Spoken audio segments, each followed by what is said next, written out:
ஃப்ரெண்ட்வுட்ஸ் நேயர்களுக்கு வணக்கம். இந்த எலெக்ஷன்ல நான் ஓட்டு போடவே இல்லை. நான் ஓட்டு போடாததுக்கு யார் தெரியுமா காரணம்? இந்த திமுக தான் காரணம்.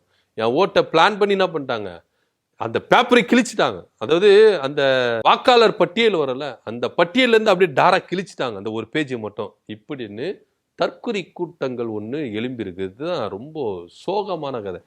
என்னப்பா இவங்களுக்கு பிரச்சனை?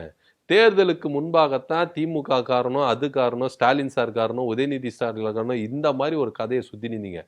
தேர்தல் முடிஞ்சு போயாச்சு.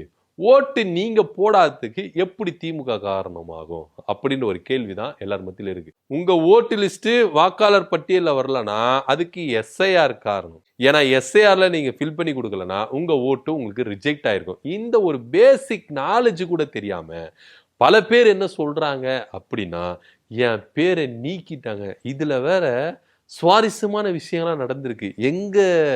அதாவது எங்க ரிலேஷன் சைட்லயே நிறைய சுவாரஸ்யமான விஷயம் இருக்கு. அதாவது அவங்க அப்பா பேரு ஜோசப்பா, இவரு பேரு விஜயா, அதனால தூக்கிட்டாங்களாம் திமுக. இதெல்லாம் எங்கய்யா இருக்கீங்க நீங்கெல்லாம்? ஒண்ணுமே புரியல. உங்க அப்பா பேரு ஜோசப், உங்க பேரு விஜய்ன்றதுனால வாக்காளர் பட்டியல இருந்து என்ன பண்ணிருக்காங்க, பேரை தூக்கி இருக்காங்களா? எந்த அளவுக்கு வந்திருக்காங்க பாத்தீங்களா? இத கூட மன்னிச்சிடலாங்க. சரி, ஓகே, ஏதோ ஒரு விஷயம் பேசுறாங்க அப்படின்னு. இதுல ஒரு பெண்மணி என்ன பண்ணிருக்காங்க, பூத் ஸ்லிப் எல்லாமே வச்சுட்டு என்ன பண்ணிருக்கிறாங்க, ஓட்டு போட போயிருக்கிறாங்க. ஓட்டு போட போனா உங்களாம் ஓட்டு போட முடியாதுமா, கிளம்புமா அப்படின்னு சொல்லியிருக்காங்க. அந்த அம்மா கேட்டிருக்காங்க, ஏங்க என்கிட்ட பூத் ஸ்லிப் இருக்கு, ஓட்டர் ஐடி இருக்கு, எதுக்கு நான் போடக்கூடாது? நியாயமானது தானே, கரெக்டு தானே, ஏன் விட மாட்டுறாங்க அப்படின்னா, 7 மணிக்கு போயிடறாங்க இந்த அம்மா. 6 மணியோட க்ளோஸ்.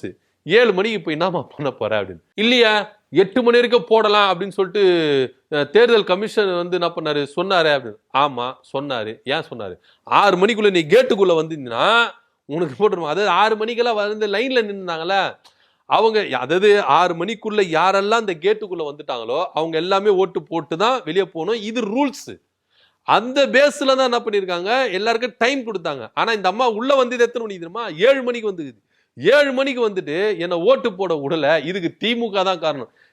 ஏன் என்ன தற்கூரி கூட்டம் அப்படின்னு நம்மளுக்கு தலைய பிச்சுக்கலாம் போல இருக்குது. அந்த மாதிரி ஒரு விஷயங்கள் இருக்கு.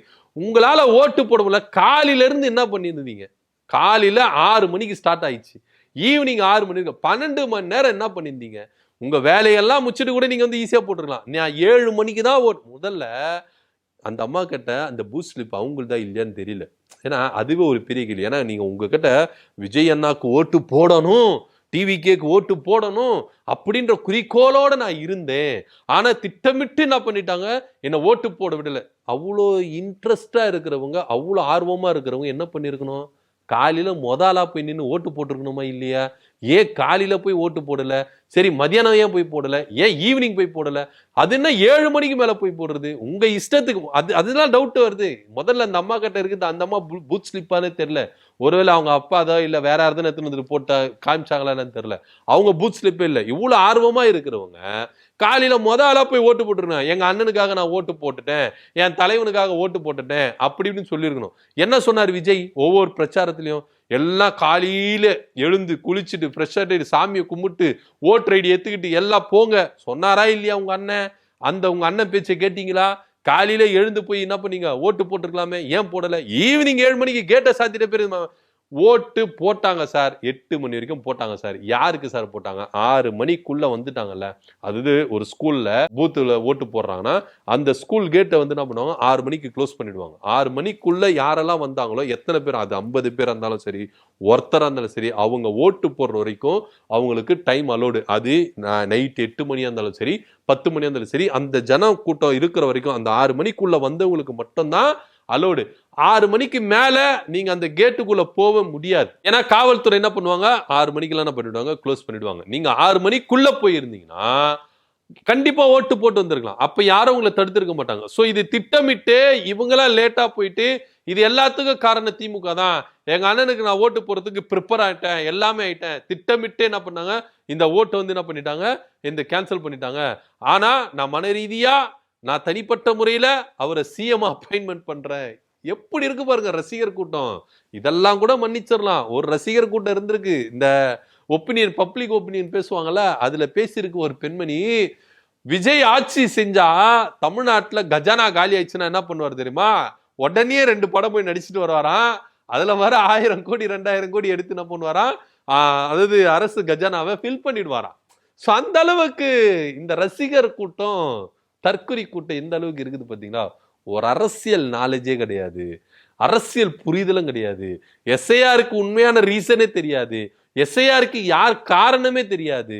ஸோ இதெல்லாம் இருக்கும் பொழுது இந்த கூட்டம் விஜய் அப்படின்றதுக்காகவே இங்க தமிழ்நாட்டை ஆட்சி செய்யணும் அப்படின்னா எந்த ரேஞ்சுக்கு நம்மளுக்கு தெரியல. ஸோ இவங்க எலெக்ஷன் முன்னாடியே எலெக்ஷன்லயே இவ்வளோ வேலைகளை வந்து என்ன பண்ணியிருக்காங்க, செஞ்சிருக்காங்க. இவங்க ஆட்சியை பிடிச்சிட்டா தமிழ்நாடு எந்த கதிக்கு போகுமோ அப்படின்றதுதான் நம்மளுக்கு ஒரு பெரிய கேள்விக்குறியாவே இருக்குது. ஒருவேளை இவங்க உண்மையிலேயே விஜய்க்கு தான் நீங்க வந்து உண்மையா இருந்தீங்கன்னா காலையிலேயே கிளம்பி போய் ஓட்டு போட்டுருக்கணும். நீங்க லேட்டா வந்துட்டு எஸ்ஐஆர்ல நீங்க பேரை ஃபில் பண்ணி கொடுக்காம என் பேரு விஜய் அப்படின்றதுக்காகவே என் குடும்பத்துல இருக்கிற எல்லா ஓட்டை என்ன பண்ணிட்டாங்க, டெலீட் பண்ணிட்டாங்க, எல்லாமே எடுத்துட்டாங்க அப்படின்றதுலாம் இல்லை. எஸ்ஐஆர்ல நீங்க கரெக்டா ஃபார்ம் வந்து ஃபில் பண்ணி கொடுத்துருந்தீங்கன்னா உங்க ஓட்டு உங்களுக்கு இருந்திருக்கும். நீங்க எஸ்ஐஆரை அலட்சியம் பண்ணீங்க. எஸ்ஐஆர் புரிதலே தமிழக வெற்றி கழகத்தினுடைய இருக்கிறவங்களுக்கு பல பேருக்கு தெரியல. எந்த அளவுக்கு இறங்கி திமுக இந்த எஸ்ஐஆர்ல ஒரு விழிப்புணர்வை கொண்டு வந்தாங்க, அந்த அளவுக்கு தமிழக வெற்றி கழகம் புரிதல் இல்லாம இருந்தாங்க. சோ இந்த எஸ்ஐஆர்னால எவ்வளவு பெரிய இழப்பு நடந்தது அப்படின்றது இந்த தேர்தல் நம்மளுக்கு தெரிஞ்சிருக்கும். சோ இதுக்கு எல்லாத்துக்குமே திமுக காரணம், திமுக எஸ்ஐஆருக்கு எலெக்ஷன் கமிஷன் தான் காரணம். இதுக்கு திமுக காரணமே கிடையாது. ஏன்னா இன்னும் சொல்ல போனா திமுக இருக்கிறவங்க பல பேருக்கு ஓட்டு எஸ்ஐஆர் மூலமா போயிருச்சு அப்படின்றதுதான் நிதர்சனமான உண்மையா இருக்கு. இந்த புரிதல் கூட இல்லாம சில தற்குறிகள் கூட்டம் என் ஓட்டு போட போனேன், எஸ்ஐஆர்ல என் பேரு இல்ல, இந்த எஸ்ஐஆர் மூலமா என் ஓட்டை வந்து என்ன பண்ணிட்டாங்க, எடுத்துட்டாங்க, நான் 7 மணிக்கு ஓட்டு போட போனேன், என்ன உள்ள விடல, அப்படி இப்படின்னு சொல்லிட்டு சில கூட்டம் என்ன பண்ணிருக்கு, இப்ப கூட திமுகவுக்கு எதிராகவே செயல்பட்டு இருக்கு. இந்த கூட்டத்தை எப்படிதான் யாருதான் கண்ட்ரோல் பண்ணுவா அப்படின்னு நம்மளுக்கு தெரியல. இதை பத்தியோட கருத்து என்ன அப்படின்னு கீழே கமெண்ட் பண்ணுங்க. நன்றி, வணக்கம்.